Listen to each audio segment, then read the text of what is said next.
Президентские выборы в Кыргызстане назначены на 10 января. Первым о своем участии в них заявил возглавляющий правительство страны и временно являющий президентом Садыр Джапаров. Об этом он заявил 25 октября на встрече с жителями Кочкорского района Нарынской области. Видео этого выступления появилось в интернете.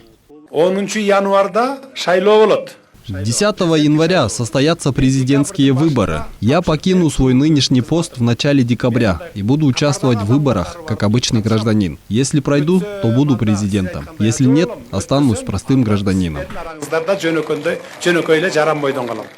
Как только Садыр Джапаров сообщил о намерении покинуть свой нынешний пост, чтобы бороться за президентское кресло, в обществе сразу возник вопрос о том, кто в этот период будет исполнять обязанности премьер-министра и главы государства.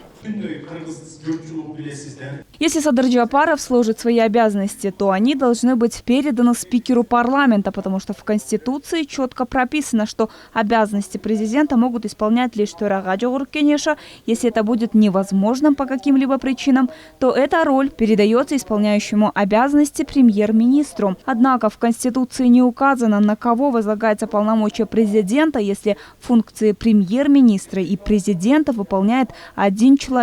И поэтому юристы считают этот случай беспрецедентным. Исполняющим обязанности президента, я думаю, должен быть, Төрага, либо по статусу там какой-нибудь вице-спикер. Я думаю, что так нужно договориться, вот это будет более-менее легитимно.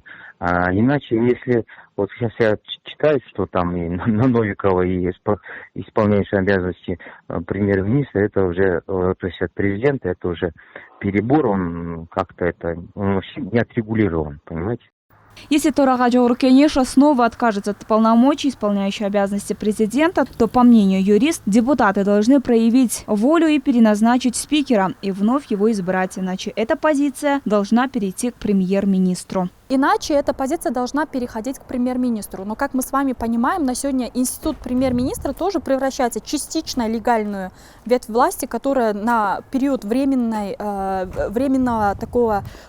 правительства, и то он превращается в такой полулегитимный, потому что ею будет возглавлять первый вице-премьер-министр. Что же касается полномочий премьер-министра, то их, по словам экспертов в сфере конституционного права, может выполнять первый вице-премьер-министр, как и прописано в законодательстве. И в правительстве Садыра Джапарова этот пост сейчас занимает Артем Новиков, то есть он потенциальный кандидат на пост ИО премьер-министра и никак не президента. Более того, Новиков не имеет права занимать должность исполняющего обязанности главы государства по той причине, что ему нет 35. А по Конституции ИО главы государства может быть гражданин Кыргызстана, достигший 35-летнего возраста и не старше 70 лет.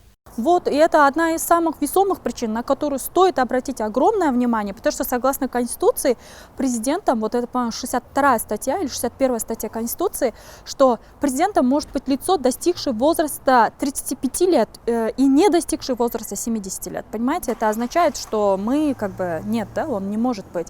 И я бы право привилегии отдала бы спикеру Жогорку Кенешу. Отметим, что в случае отставки премьер-министра правительство тоже считается ушедшим в отставку, но члены Кабмина продолжат выполнять свои обязанности до назначения нового состава. Айдан Бекова, Калыс Сакибаев, Нью ТВ.